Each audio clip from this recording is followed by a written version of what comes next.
Okay, let's unpack this. When we talk about global cybersecurity, certain regions probably jump to mind straight away. Sure, North America, maybe Europe. Exactly. Yeah, Maybe Asia. yeah. But today, we're zeroing in on a region that's, well, it's becoming a real hotbed for digital conflict, Latin America and the Caribbean. Right, LAC? Yeah, LAC. It's a place seeing this truly explosive growth in digital connectivity, which is great, mostly, but unfortunately, it comes with a really stark rise in cyber threats. An exponential increase, some are saying. Exponential, yeah. It's rapidly emerging as a critical and often pretty volatile front in the whole global cybersecurity picture. And what's fascinating here is how you got all these different forces converging in Latin America. It creates what many experts call a perfect storm for cybercrime. Ah, perfect storms. Yeah. So our mission today really is to pull apart those layers, to Yeah. understand not just who these actors are, and we're talking a whole range. You've got the financially motivated ransomware gangs, you've got ideologically driven hacktivists, really sophisticated state-sponsored groups, these APTs. Advanced persistent threats. Exactly. And even, significant individual cyberkernels. But it's not just the who, it's the how they operate, and crucially, why this region, despite all its vibrancy and digital growth, has become such a focal point. And there are underlying issues too, right? Vulnerabilities. Oh, absolutely. We'll definitely get into the critical role played by these persistent structural vulnerabilities within the region's cybersecurity posture. It's a huge part of the story. So what does this all mean for you listening right now? Well, beyond the headlines, beyond the sort of intimidating jargon sometimes, Mm-hmm. getting a handle of this deep dive is going to give you a real shortcut. Yeah. You'll be well informed about a frankly rapidly changing digital battleground. Yeah, it's moving fast. You'll get a clearer picture of the sheer ingenuity and honestly the frightening adaptability of these threat actors. And hopefully we'll uncover some surprising facts along the way, stuff that'll stick with you. Little aha moments. Exactly. Giving you crucial insights into global cybersecurity trends, the evolving nature of cyber warfare, and maybe even those often overlooked vulnerabilities that could affect your digital life.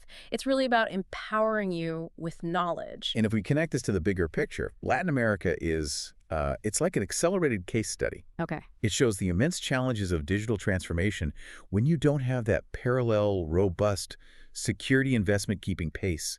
It's not just a surge in cyber activity, it's a dramatic imbalance, Like a gap. a huge gap, a wide open playing field that adversaries are, well, eagerly exploiting. The region seeing this unprecedented surge in cyber incidents, really cementing its status as a clear focal point for malicious activity. And the numbers back this up, right? Oh, dramatically. Over the last decade, it's been the world's fastest growing region for disclosed cyber incidents. We're talking an average annual growth rate of 25% Wow, 25% a year? year after year. Just think about that growth. This rapid expansion of digital connectivity, including, the spread of IoT devices everywhere. Shot devices. Yeah, it's unfortunately just far outpaced the development of strong cybersecurity defenses. And that leaves these critical, exploitable gaps. Okay, here's where it gets really interesting, I think. Picture this.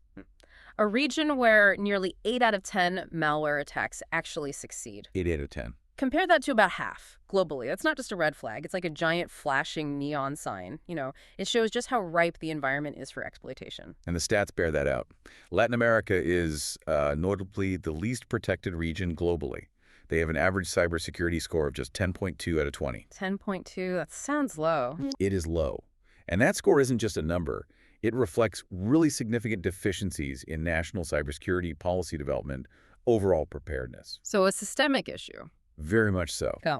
It's estimated that a disproportionately high 12% of all global cyber attacks happen in Latin America. Okay. And yeah, that staggering 79% malware success rate compared to the global 53%, it just underscores the prevalent vulnerabilities and, frankly, the disturbing effectiveness of the tactics attackers are using there. And the cost. I mean, this must have a huge financial impact. The financial ramifications are truly substantial. They threaten to weigh down entire economies. The annual cost of cyber attacks, it's projected to exceed $90 million by 2025. $90 million. Annually, with over 18.5 million attacks anticipated per year. That's not just a number. It's a massive drag on economic development. It diverts crucial funds away from essential services, from infrastructure investment. Right, it hinders growth. Exactly. Cybercrime becomes a direct inhibitor of growth, not just some kind of nuisance. And this raises a really important question. What happens when these digital attacks translate into real-world economic and societal disruption? Yeah, exactly. Like Costa Rica. That wasn't just some technical glitch. It forced a national Oh, emergency. right, in 2022. Yeah. A ransomware attack on their government institutions basically crippled essential services for months. It hit everything online: tax collection, public health care, even getting public sector workers their paychecks. The impact was huge. Huge. This one incident resulted in economic losses estimated at roughly 2.4% of the country's GDP. 2.4% from one attack. It's a devastating blow to a nation's economy. And that Costa Rica case is really a prime example of this critical escalating trend, the shift towards hybrid incidents. Hybrid, meaning Meaning it's not just about stealing data anymore. These attacks are designed to jump from the digital world and cause real-world chaos, tangible disruption. We've also seen these massive data breaches, like in Ecuador back in 2019 and Argentina in 2022. oh, yeah, I remember hearing about those. They expose confidential records of nearly every single citizen in those countries. Every citizen. Yeah. And the threat landscape is only getting more sophisticated, more dynamic. The first half of 2025 alone, we've already seen a 39% surge in attacks across the region, 39% already. marked by advanced malware, government-linked operations, and vulnerabilities tied to cloud platforms. It's just this constant evolving arms race. It makes you wonder, doesn't it? Why are governments such a prime target? Is it just the sheer volume and value of the data they hold? Or maybe is there a perception that their defenses are, weaker compared to big banks or something? It's likely a combination of both, actually. Government agencies are, in fact, the most impacted sector across Latin America.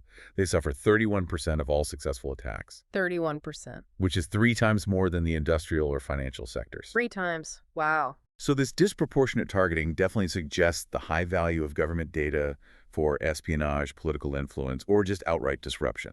But, yes, there's also this pervasive perception among adversaries that government systems, often kind of bogged down by legacy infrastructure, complex bureaucracies. Older tech, red tape. Right. They might simply be easier to breach. And this poses this immense risk to national stability, public trust, the continuity of critical services, potentially making governments a gateway for broader societal disruption and data exfiltration. So they're the entry point sometimes. They can be. Yeah. And beyond governments, other significantly affected sectors are industrial companies, financial institutions, and retailers. Geographically, Brazil takes the biggest hit, accounting for about 22% of attacks. Okay. Then Mexico at 12%, Argentina 10%, Costa Rica 9%, Colombia 9%, and Chile at 8%. It's widespread. So if governments are such prime targets, what does that tell us about the mindset of these attackers? Are they just going for the low-hanging fruit, or is there something more sophisticated going on? Oh, it's absolutely sophisticated. The frequent appearance of these hybrid incidents, this surge in attacks involving advanced malware, government-linked operations, cloud vulnerabilities, it all signals a threat landscape that is anything but static. It's dynamic. Very dynamic. And what's critical to understand is that these Latin America-focused threat actors, they're not just opportunistic. They are actively prioritizing defense evasion. Okay, what does that mean, defense evasion? It means they're actively working on ways to get around security systems. They're adopting novel tactics, techniques, procedures, TTPs we call them, including using cutting-edge, newer programming languages like Rust. Rust. Why Rust? Think of Rust as this highly efficient modern language. It makes their malicious software much harder for traditional security tools to detect and analyze. It's built with security features that, ironically, make it good for writing hard-to-spot malware. Huh. So they're using the latest tech against us. Exactly. This continuous innovation means these cyber criminals are actively investing in R&D, essentially, to refine their methods and bypass existing defenses. And this just necessitates a proactive, agile defense strategy from organizations, from governments. We can't just react anymore. No, you have to move beyond reactive measures. You need to anticipate and counter these emerging TTPs. It's truly an arms race where the adversaries are constantly refining their weapons. Okay, so now that we kind of understand the why and the where of this cyber battleground, let's dive into the who. We're talking about a pretty diverse cast of characters here, right? Each with their own motivations, their own methods. The whole spectrum. From organized crime syndicates to state-backed groups, even lone wolves. Let's start with maybe the most common headline grabbers. The financially driven, often devastatingly effective ransomware gangs. Right. Ransomware is still a primary cybersecurity threat to both governments and private companies in Latin America. They just capitalize mercilessly on the region's expanding digital footprint and, frankly, its vulnerable infrastructure. And who are they targeting, mainly? Typically, government agencies, industrial companies, financial institutions, retailers across all the key LATAM countries. Interesting finding from 2021, though, was that WannaCry. WannaCry. That's old news, isn't it? You'd think. Yeah. But it was still the most detected ransomware back then, over 7,700 detections, followed by others like Sodinokibi, Locky, DarkSide, Nephilim. It really points to ongoing vulnerability, even to older known threats. So basic patching and security hygiene are still lacking sometimes. Critically so. The industries most affected overall: government, healthcare, and manufacturing, which reflects the high value of their data and the critical impact if they get disrupted. Okay, let's talk specifics. One of the most infamous names in the ransomware game has got to be Conti. Oh, yes. You might remember them as the group behind that massive attack on Costa Rica's government back in April 2022. The one that led to the world's first nationwide emergency declared because of a cyber attack. How bad was that? It was crippling. Just absolutely crippling. This assault basically froze parts of Costa Rica's digital infrastructure for months. It disrupted online tax collection, public health care systems, even the timely payment of public sector workers. Just paralyzing. Totally. And Conti brazenly claimed they exfiltrated about 1 terabyte of sensitive information. That's a massive amount of data. 1 terabyte. Wow, how did they get in? The attack likely started with malware spreading from just a single device within the finance ministry's network. Interestingly, Conti also claimed they had insider help. An inside job. They claimed it, though it was never substantiated. But what's also really curious is the geopolitical angle. How so? The attack happened shortly after Costa Rica condemned Russia's invasion of Ukraine. Now, ransomware is primarily financial, right? But the Conti attacks, especially their timing, it suggests this potential blurring of lines. Between pure cybercrime for profit and maybe state-sponsored activity. Exactly. It makes them these really complex threats to national stability. It's worth noting, though, Conti's own toolkit and their internal chats were later leaked by an anonymous pro-Ukraine insider. Oh, turnabout is fair play. Right. It significantly weakened the group, proves even cybercriminals can have their own internal vulnerabilities. Okay, speaking of ransomware groups making headlines, another big player on this scene, known for being particularly aggressive, is ALPHV, also called Black Cat. Black Cat. What have we seen from them in Latin America? Well, ALPHV gained notoriety in the region by leaking compromised data from the municipality of Quito in Ecuador. That was April 2022. Took several government services offline, really interrupted daily operations. And globally, they're huge, right? Oh, yeah. Globally, ALPHV actors have compromised over 1,000 victim entities. We're talking prominent government agencies, defense contractors, critical infrastructure. They go after big targets. And they have this specific model, the RAAS model. Exactly. What's crucial to understand about ALPHV is they operate as ransomware as a service, or RAS. RASAS. Okay, break that down. So basically, they develop the sophisticated ransomware tools, the infrastructure, all the tech, Yeah. and then they lease it out to other cybercriminals. These are called affiliates. Affiliates. Yeah. The affiliates conduct the actual attacks, and ALPHV takes a cut of any ransom payment that comes through. So it's like a franchise model for cybercrime. Precisely. That's a great way to put it. And this RASAS model is a real game changer because it democratizes cybercrime. Democratizes. It drastically lowers the barrier to entry. It lets a much wider range of actors execute incredibly sophisticated attacks without needing the skills to develop the malware themselves. So more people can get into the game. Exactly. And this distributed, almost franchised structure makes it incredibly challenging for law enforcement to disrupt them. How do these affiliates operate? What are their tactics? ALPHV's affiliates use really advanced social engineering techniques. They often pose convincingly as company IT or help desk staff. Like over the phone. Over the phone, via SMS messages, trying to trick victims into revealing credentials or granting initial access. Once they're inside, they exploit known vulnerabilities, maybe in Microsoft Exchange servers, or use compromised SSH keys. Standard hacking tools. Yeah, they use standard tools like PowerShell scripts, Cobalt Strike, which is actually a legitimate penetration testing tool that attackers often co-opt to disable security features, compromise Active Directory accounts, giving them widespread control. And then they move around. Right, they move laterally through networks using tools like PSCZEC, And then they exfiltrate data, steal it using specialized tools like Xmatter and Arclone, which are designed for really rapid data theft. And you mentioned something disturbing about them targeting hospitals. Yes, that's a really concerning development. Huh. Following a law enforcement disruption effort in December 2023, the ALPHV administrators actually encouraged their affiliates to start targeting hospitals. Why? Just retaliation. It appears so. It indicates this retaliatory shift in their motivations, proving they're willing to go after even the most vulnerable targets when cornered. That's truly chilling. And another incredibly prolific Reyes operator that's left a huge mark on Latin America is Lockbit 2.0, right? Absolutely. Lockbit 2.0 was one of the world's most prolific ransomware groups in 2022, responsible for something like 44% of global ransomware incidents that year. 44%. That's huge market share. It's enormous, and they've significantly impacted Latin America. They published leaked files from Mexico's Secretary of Health in May 2022, claimed they compromised Rio de Janeiro's Secretary of State for Finance in April 2022. So big government targets again. Yes, and like ALPHV, Lockbit operates as an affiliate-based Reyes, and they are continually innovating to stay ahead of defenses. How do they typically get in? They use a variety of methods. They might buy access from these specialized brokers we'll talk more about, exploit unpatched vulnerabilities in systems, get help from company insiders, Insiders again. or even leverage newly discovered zero-day exploits, those previously unknown software flaws. They're known for their exceptional speed and really efficient encryption, often using tools like Mimikatz to escalate privileges, get more access, and Steelbit for automated rapid data theft. And they actively recruit. Oh yeah, the group actively recruits affiliates and insiders. They've even gone so far as to sponsor technical writing contests to attract talent. Wow, like a recruitment drive. Pretty much. Interestingly, they tend to avoid targeting systems with Eastern European language settings configured. It's a common tactic to try and evade law enforcement based in those regions. Okay, so these Reyes operations are really industrializing cybercrime, making it easier for a wider range of criminals to cause massive damage.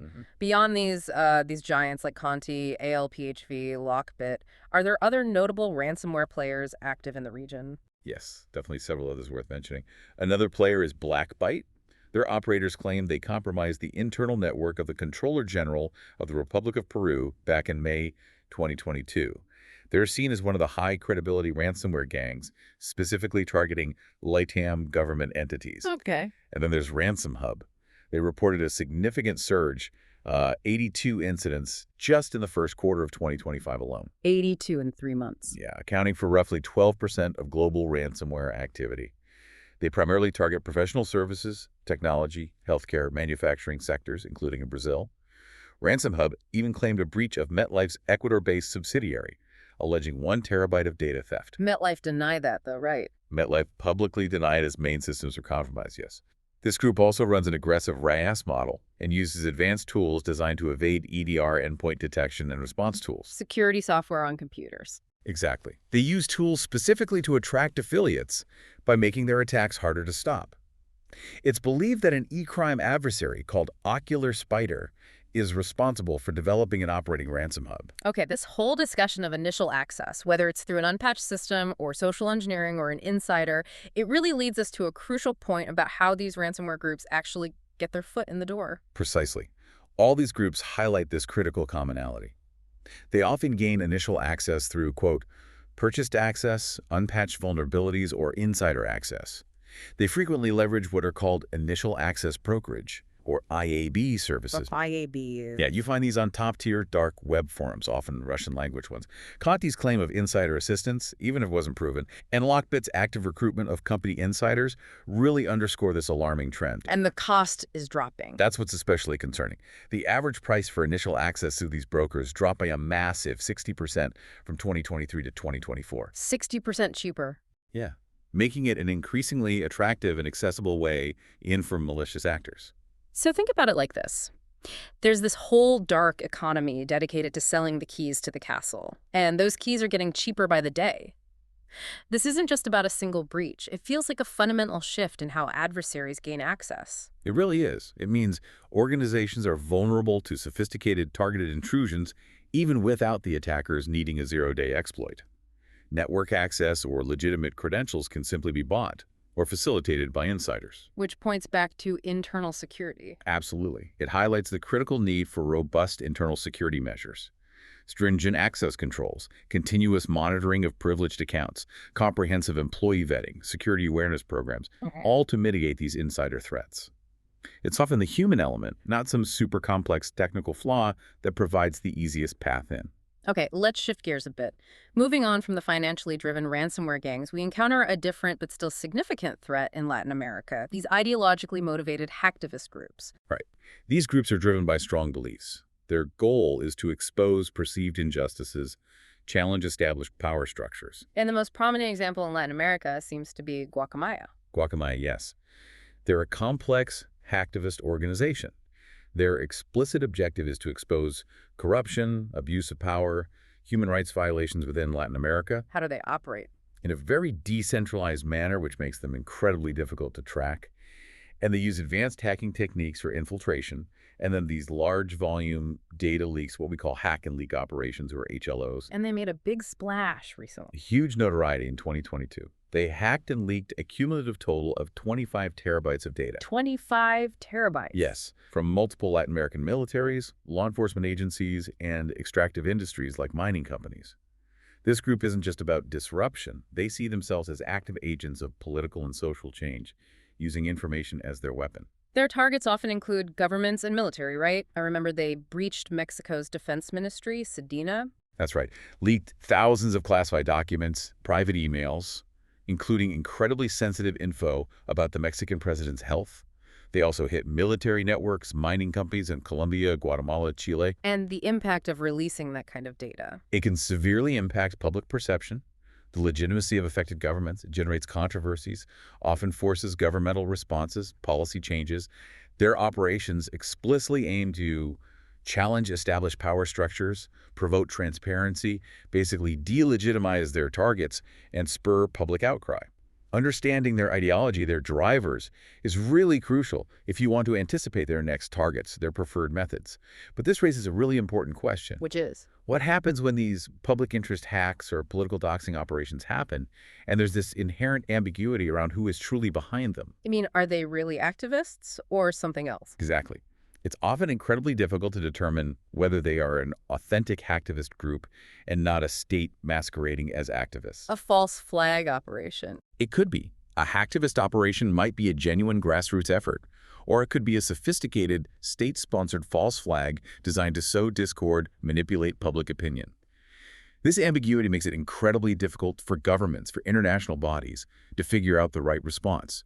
It really complicates national security assessments. Who are we actually dealing with? It makes the defender's job a real puzzle. Okay, so beyond the hacktivists, we get into the really top-tier adversaries. The state-sponsored Advanced Persistent Threat Groups, APTs. Right, the elite adversaries. These are the most sophisticated, the most persistent cyber threats out there, typically backed by nation-states targeting critical national assets, espionage, sabotage. And Latin America is increasingly a theater for these operations. APT groups are defined by three things, really.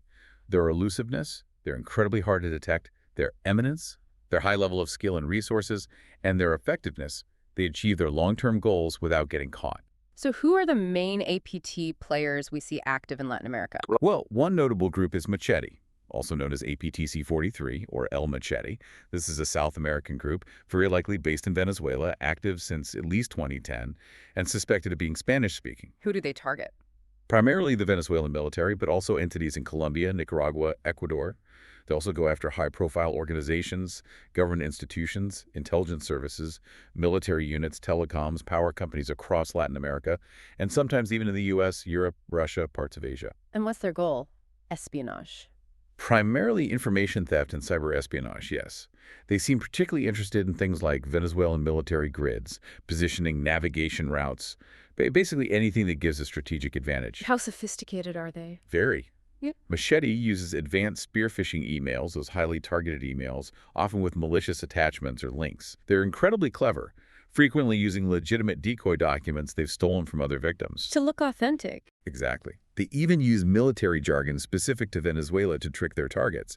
Their toolset can steal common office documents, but also geographic information systems, GIS, software files, which contain sensitive mapping data. How do they stay hidden?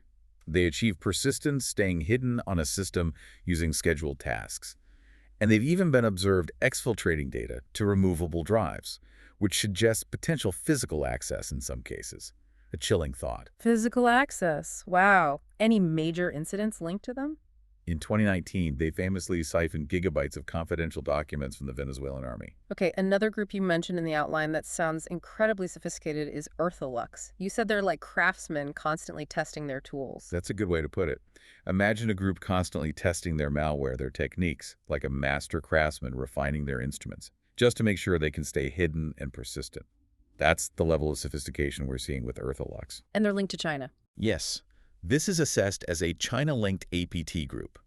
First spotted in the Asia-Pacific region, mid-2023, but they expanded their operations to Latin America around mid-2024, with notable incidents reported in Brazil. Who are they after? Eartholux primarily targets government, technology, logistics, manufacturing, telecoms, IT services, retail sectors. A wide range. Their focus is squarely on espionage, long-term data exfiltration, and just maintaining that persistent hidden presence for strategic purposes. And their methods are stealthy. Extremely stealthy, persistent, focused on evasion.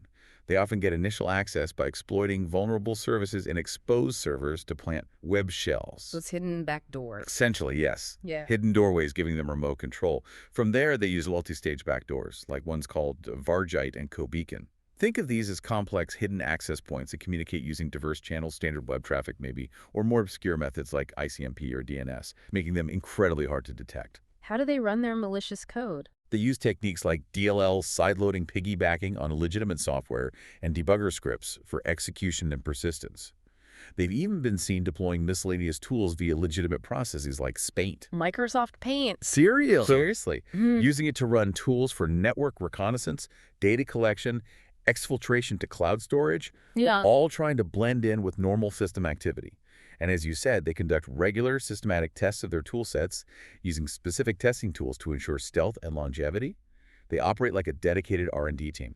Beyond Machete and Eartholux, are there other state-sponsored groups with clear geopolitical ties operating in Latin America? Absolutely. We see other China Nexus adversaries active, for example, Vixen Panda, which has targeted government orgs and NGOs in LATAM since 2019, Liminal Panda, which specifically goes after telecom networks for intelligence gathering, and Aquatic Panda, attributed to a Chinese contractor, has actively targeted South America from 2022 to 2024, including email servers of government, telecom, military entities in Peru. So China is very active in the region digitally. These campaigns clearly align with Beijing's strategic objectives. Intelligence collection, political influence, technological expansion. Latin America is clearly a key area of interest. And are we seeing a similar pattern, maybe distinct but still present with North Korea-linked groups? Yes, we are. Then you have the DPRK Nexus adversaries, groups like Famous Cholima, Silent Cholima, Stardust Cholima. They conduct mostly opportunistic campaigns in Latin America, primarily for financial gain. So making money for the regime. Largely, yes, and less frequently for cyber espionage. Hmm. Famous Cholima, for instance, has been seen in Argentina, Brazil, Uruguay, illicitly getting freelance or full-time work. You're like real jobs. Yeah, to funnel money back to North Korea while potentially collecting information for technological and defense-related development on the side. That really highlights that blurring of lines again, doesn't it? It really does. While Machete seems purely focused on espionage, these DPRK groups show how even state-sponsored actors might engage in financially motivated cybercrime, maybe to fund operations, maybe as a cover for espionage. It complicates defense strategies immensely because the motivation isn't always clear-cut. So the presence of multiple China Nexus APTs targeting critical entities, plus DPRK groups seeking financial gain.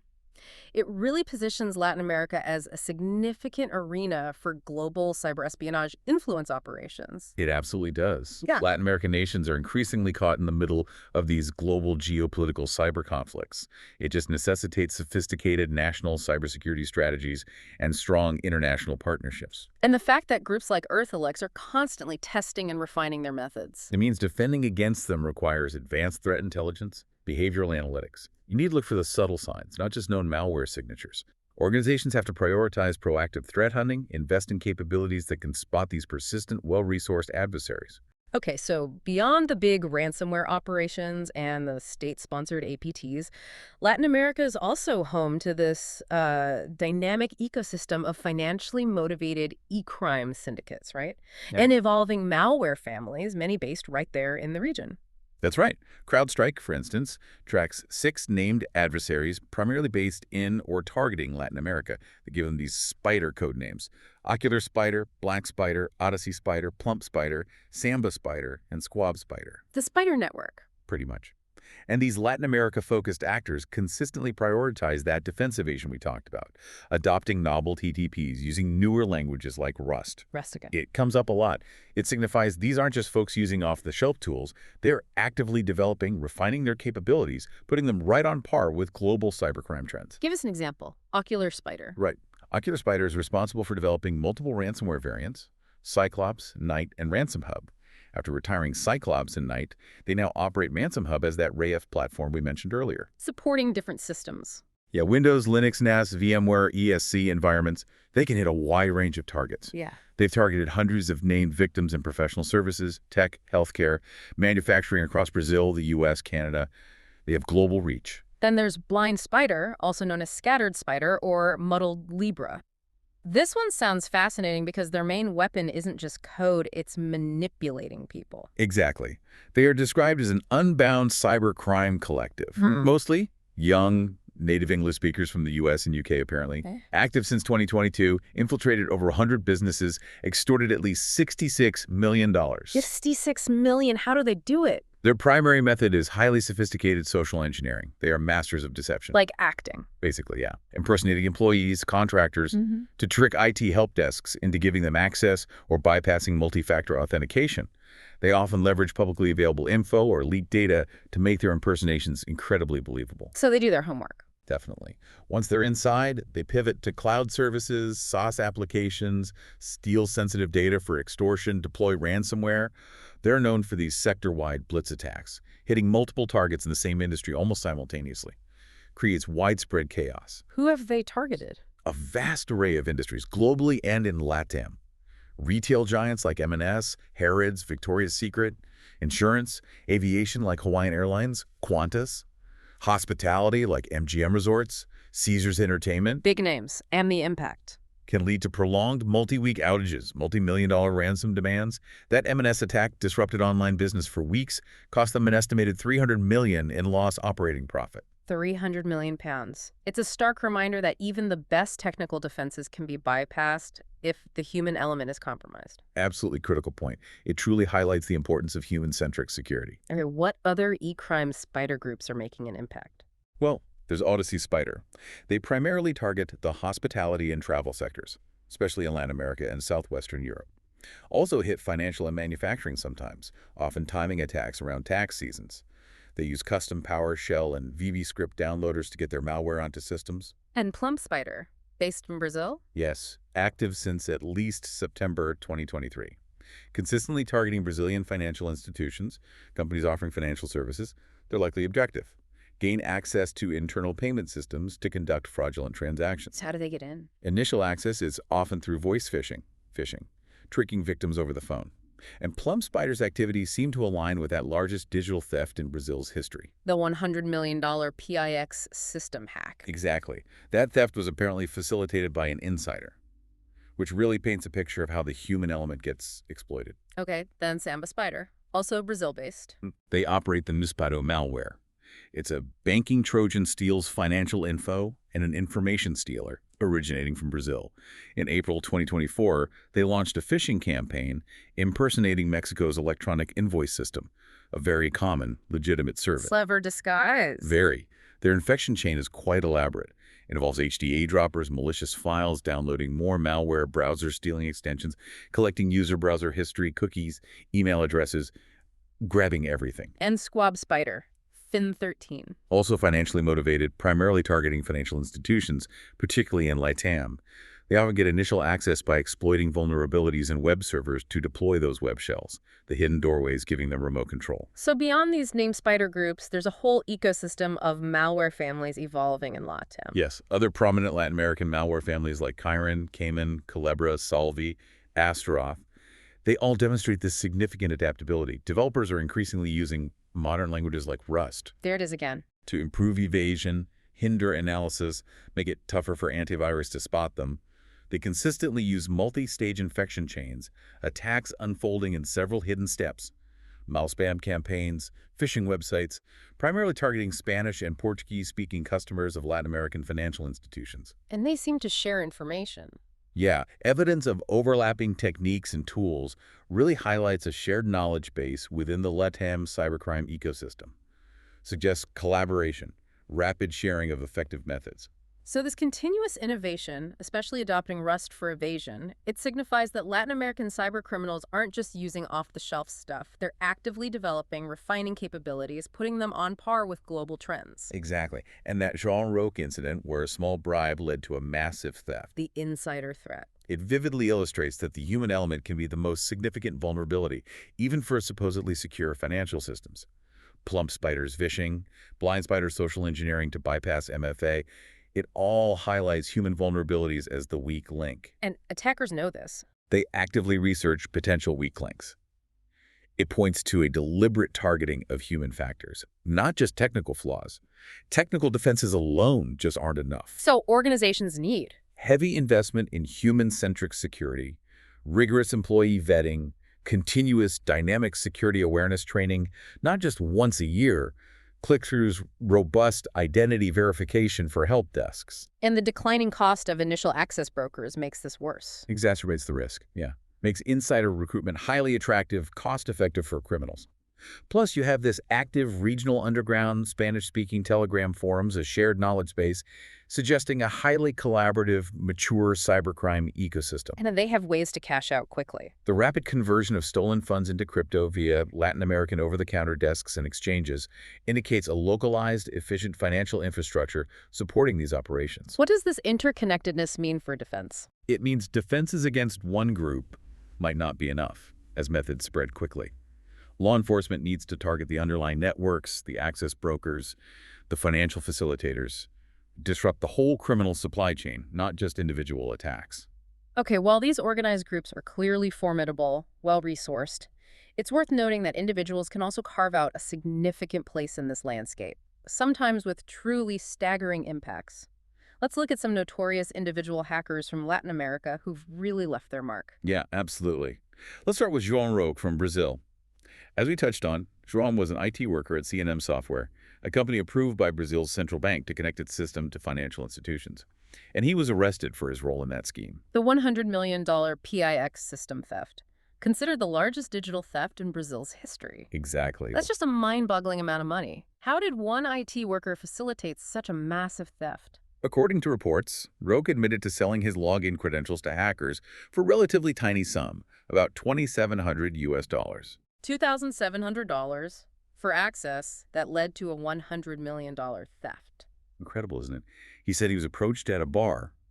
He then simply followed the hacker's instructions, creating separate accounts in the system, enabling remote access, directly facilitating the breach. Who got hit?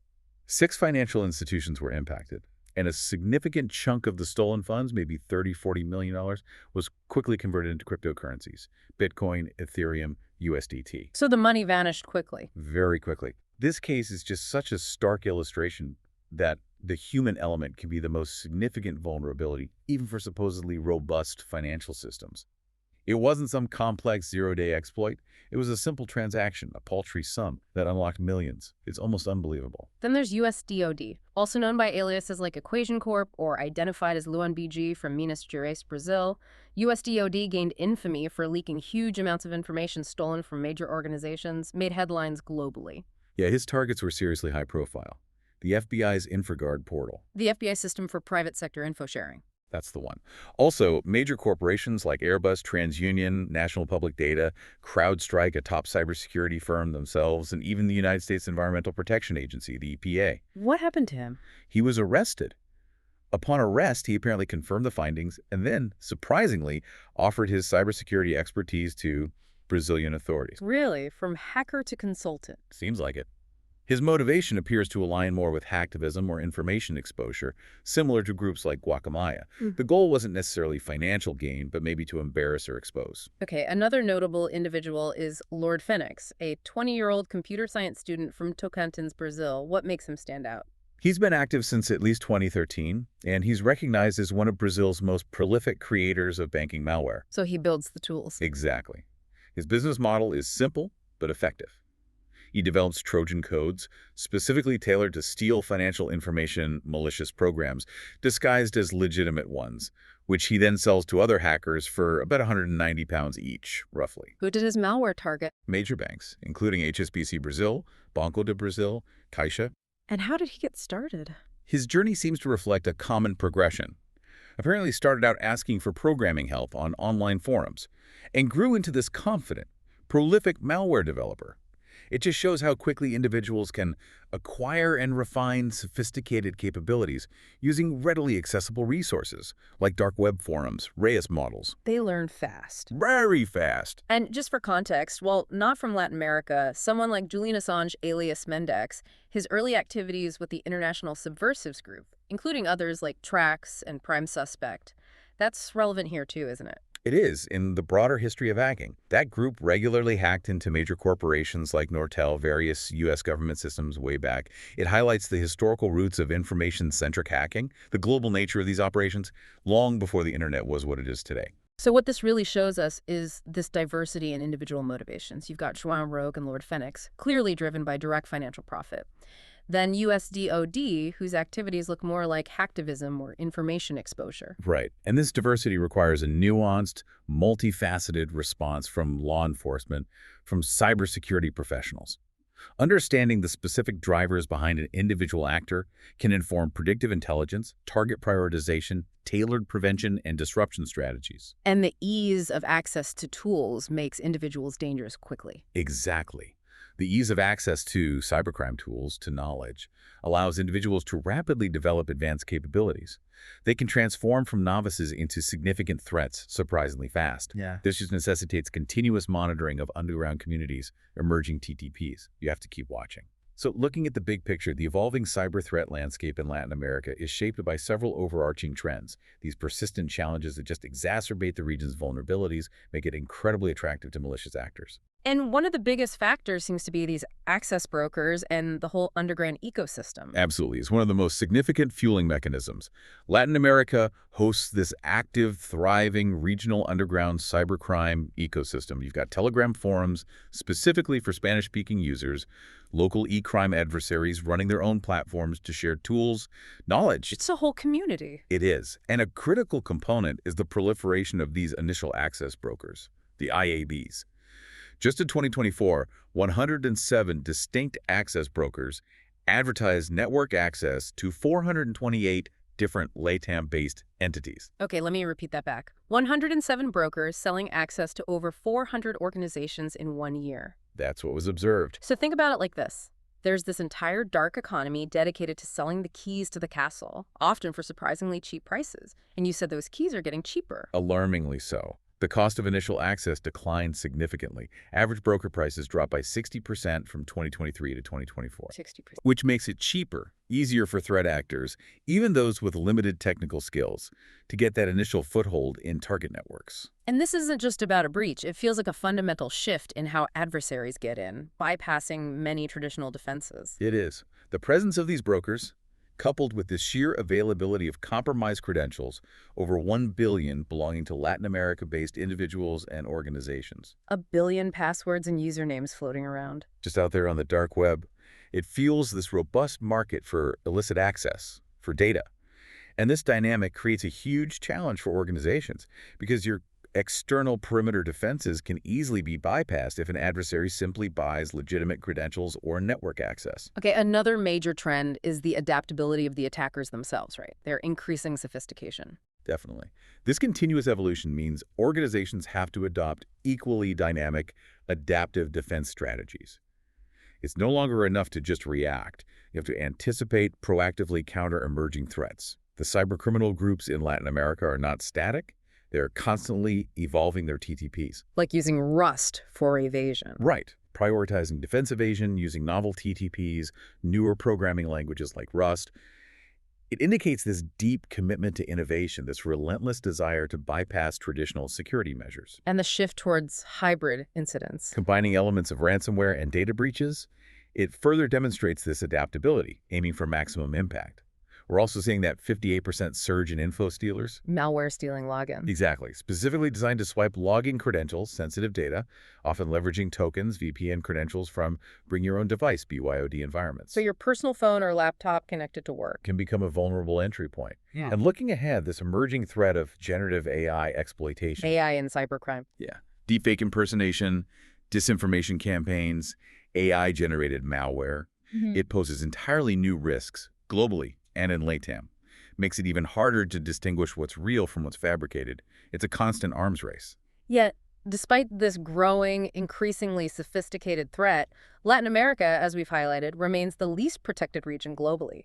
That average cybersecurity score of just 10.2 out of 20. It's the persistent Achilles heel. Yeah. And many countries in the region have significant deficiencies in developing national cybersecurity policies. These are crucial for addressing these complex risks in a coordinated way. For example, only 7 out of 32 countries in the region actually have concrete plans to protect their critical infrastructure. Things like power grids, water systems, communication networks. Exactly. And just 20 have operational computer security incident response teams, SEERs. Those specialized units meant to respond to attacks. And this underinvestment in cybersecurity, coupled with a persistent shortage of specialized professionals, limited regulatory oversight. It just leaves both the private and public sectors highly vulnerable. Which explains that shocking 79% malware success rate. It's a direct consequence of these weak defenses. This systemic weakness provides this attractive, fertile environment for cybercriminals, allows them to operate with a much higher probability of success than almost anywhere else in the world. It's basically an open invitation. And then there's the cryptocurrency factor, the widespread adoption, the relative anonymity. It seems to have significantly facilitated cybercrime in Latin America, like an accelerant for illicit money flows. Absolutely. Stolen funds from major financial heists, like that $100 million Brazil bank theft we discussed, are rapidly converted into cryptocurrencies, Bitcoin, Ethereum, USDT, through these Latin American over-the-counter desks and exchanges. It's like trying to catch smoke, isn't it? Once that money hits the blockchain and gets converted. Tracking it becomes an entirely different beast. It makes it incredibly hard for authorities to recover stolen assets. This immediate conversion really complicates recovery efforts for law enforcement. Funds are quickly moved across borders, mixed using various techniques to obscure their origin. And it's used for money laundering, too. Oh, yeah. The use of crypto in money laundering schemes is noted. Transnational syndicates are spreading operations to South America, working directly with drug cartels. Creates this vast, complex, illicit financial network. This trend underscores a critical challenge for authorities, as traditional financial tracking methods are often ineffective against blockchain transactions. It makes it much harder to freeze and recover stolen assets. So it's clear that addressing this incredibly complex cyber threat landscape in Latin America requires a really concerted, collaborative effort.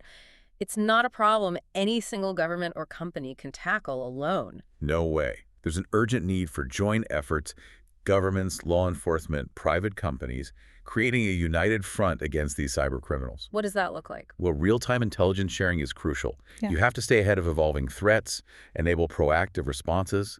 Threats move at digital speed. Public-private partnerships are essential. The private sector needs to play an active role, bring their expertise to develop cybersecurity frameworks, best practices. And international cooperation. Vital. Cybercrime obviously transcends national borders. Initiatives like the GLACY+ project, Europol's strengthened cooperation with Latin America, including agreements with countries like Brazil. They aim to enhance strategic dialogue, operational coordination against transnational organized crime, and cybercrime. And what about the average person, public awareness? Absolutely essential. Yeah. Raising public awareness about cyber risks is critical to strengthening overall defense. Because human vulnerabilities, social engineering, insider threats, they remain a primary target for sophisticated attacks. It takes a collective, educated defense. Ultimately, strengthening resilience against these multifaceted threats means investing on multiple fronts.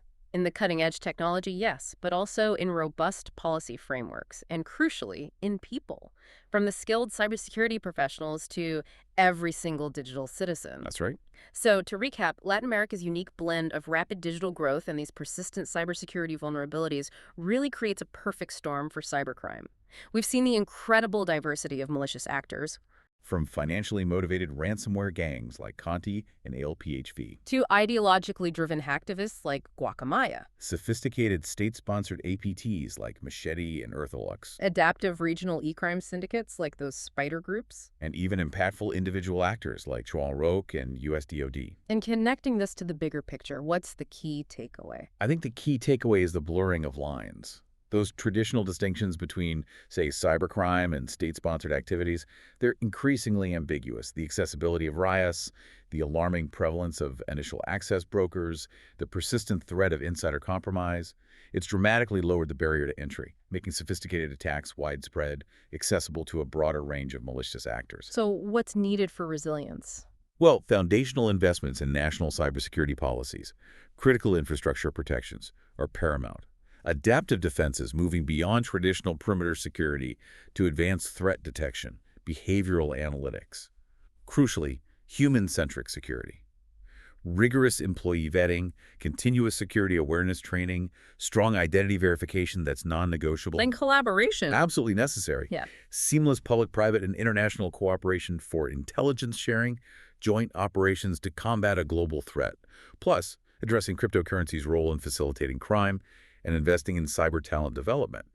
Those are critical long-term goals. Okay, so as we wrap up, a final thought for you, our listener. Yeah, this raises an important question, I think. Considering the dramatic impact of just a single insider, like João Roque, or the collective power of knowledge sharing among cyber criminals, what single, tangible step can you take today to strengthen your own digital resilience, or maybe contribute to the broader awareness that can help fortify our shared digital future? Something to mull over as you navigate your own digital world. Thanks for joining us on this deep dive.